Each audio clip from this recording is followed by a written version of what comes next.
Magandang araw mga kaibigan, panibagong topic tayo for today's video pero bago yan mag-subscribe ka na at mag-follow para updated ka kapag may panibago tayong upload dito. Sama-sama tayong babangon muli, bagong Pilipinas in Tawi-Tawi.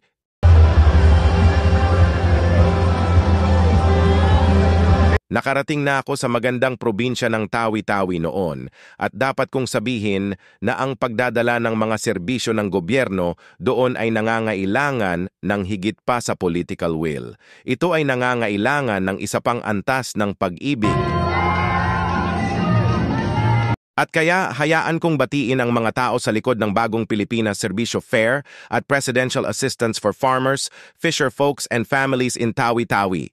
I guess when the president said, sama-sama tayong babangon muli, he meant it. Nasa state of calamity ang BRRMM dahil sa El Nino and I must say, nakitang-kita ito kahit sa mga lugar lang na nadaanan natin papunta sa venue. At iba ang init na naranasan natin kahapon. Kung paano pinili ang mga lugar ng BPSF ay totoo sa layunin nito. Paghahatid ng serbisyo ng pamahalaan. Pumunta kung saan ito kailangan. Ang pagsaksi sa lahat ng bagay kahapon ay nagbago ng aking pananaw sa maraming paraan na ikinatutuwa kong makita na halos 100 kongresista ang naroroon.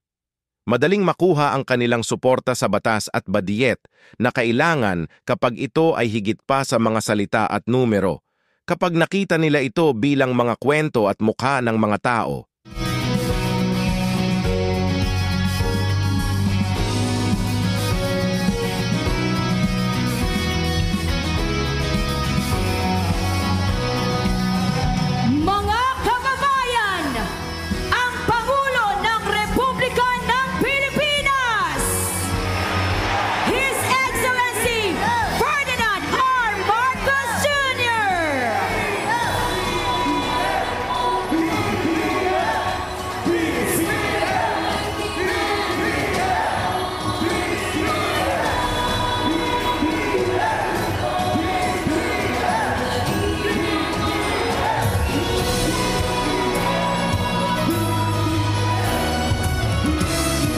With President Marcos, Speaker Romualdez, and over 40 participating national government agencies, 199 government services reached Tawi-Tawi.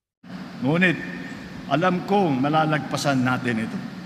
Tinitiyak ko sa inyo na ang kaligtasan ng ating mga mamamayan ay nananatiling prioridad ng aking administrasyon. Sa patuloy natin pagtugon sa mga ugat ng hidwaan, makakamit natin ang tunay na kapayapaan at pagkakaunawaan sa ating mga komunidad. Kung kaya, hinihimok ko ang lahat na patuloy na magkaisa at samantalahin ang pagkakataong ito upang makipagtulungan sa ating gobyerno. Inaatasan ko rin lahat ng ahensya ng gobyerno, kabilang ang lokal na pamahalaan na tiyakin na makakarating sa ating mga kababayan ang iba't ibang ayuda at serbisyo mula sa pamahalaan. Kabilang dito ang tulong pinansyal, suportang teknikal at iba pang mahahalabang programa ng gobyerno. Layunin natin magbigay ng mabilis at komprehensibong tulong upang mabilis na makaahon sa mga pagsubok at hindi na muli masasadlak sa kaguluhan ang lugar na ito. Marami pang hamon ang ating susuungin. Ngunit sa ating pagtutulungan, malasakit at pagsisikap, kakayanin natin ang lahat na ito. Sa ating pagkakaisa, makakamit natin ang mas magandang kinabukasan para sa Maguindanao del Sur, sa buong rehiyon ng BARM at sa ating inaantay na bagong Pilipinas.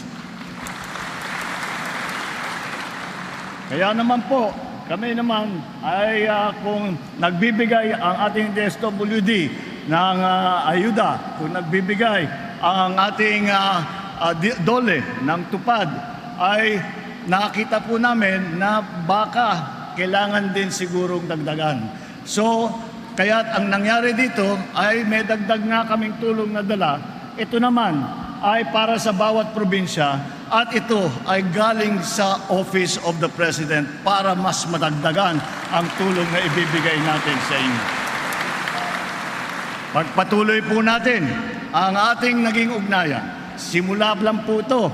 Ako'y naman pumunta rito upang makita talaga kung ano ang kalagayan dito sa lugar ninyo upang malaman kung ano ang mga dapat namin gawin. Ngunit, hindi po kaya ng isang ahensya ng pamahalaan. Hindi po kaya ng national government lamang. Hindi po kaya ng local government lamang.